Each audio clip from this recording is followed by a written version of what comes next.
Oke, baik. Assalamualaikum warahmatullahi wabarakatuh. Kita lanjutkan masih tentang operasi logika aritmetika ya. Kalau tadi itu udah membahas tentang bilangan biner. Nah, sekarang kita akan coba bahas tentang penjumlahan bilangan oktal dan juga penjumlahan bilangan heksadesimal. Oke, kita mulai dulu dari penjumlahan bilangan oktal ya. Di sini akan ada beberapa catatan yang harus kalian perhatikan ya, bahwa metode penjumlahan bilangan oktal ini pada dasarnya dia seperti penjumlahan bilangan desimal. Tapi setiap penjumlahan yang nilainya lebih dari 8 itu akan dikurangi dengan 8. Setelah itu sisanya akan ditulis dan menyimpan nilai carry atau nilai sisip ya, seperti yang di penjumlahan biner tadi itu sebesar 1. Jadi karena itu oktal ya, karena oktal itu dia adalah bilangan yang terdiri dari 8 digit ya, yaitu mulai dari angka 0 sampai dengan angka 7 ya. Maka nanti aturannya adalah bahwa kalau ada misalkan A plus B kok itu hasilnya dia adalah lebih dari 8 ya, lebih dari 8, maka itu harus dikurangkan atau harus dikurangi dengan angka 8. Misalkan A itu nanti 4, yang B nya itu nanti 5 ya misalkan.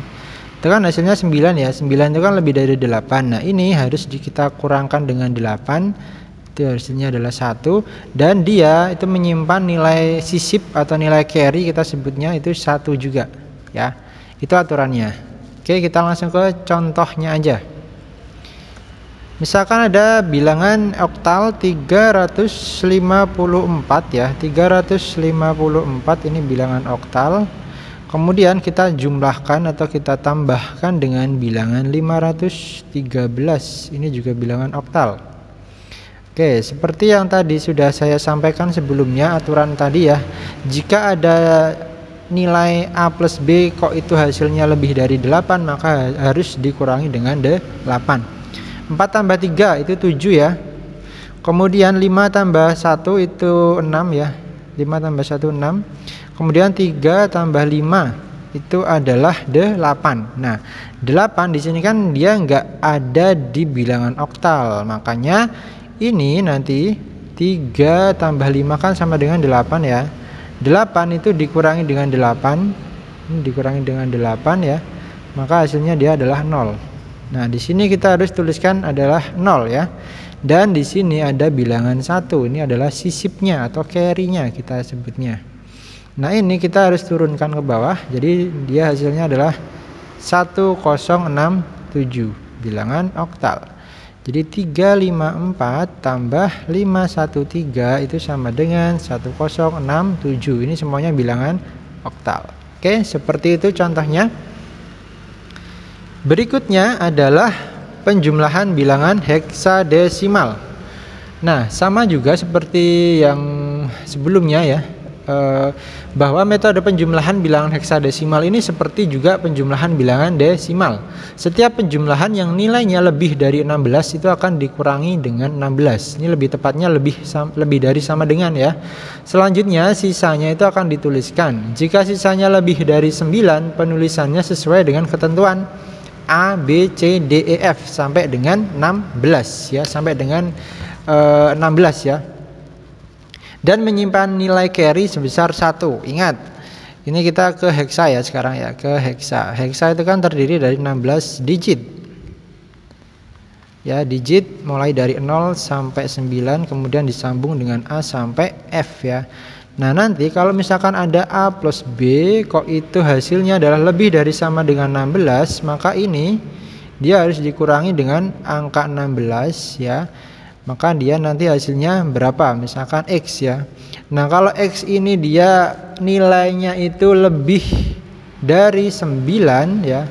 Jika X itu dia nilainya lebih dari 9, maka penulisannya harus sesuai dengan aturan dari bilangan heksadesimal, yaitu kalau 10 itu kan sama dengan A ya, 11 itu sama dengan B, 12 itu sama dengan C, 13 itu sama dengan D, dan 14 itu sama dengan E, 15 itu sama dengan F.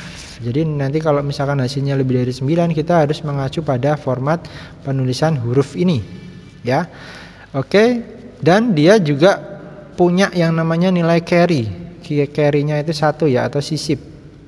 Seperti bilangan oktal sebelumnya. Oke, kita langsung ke contohnya aja.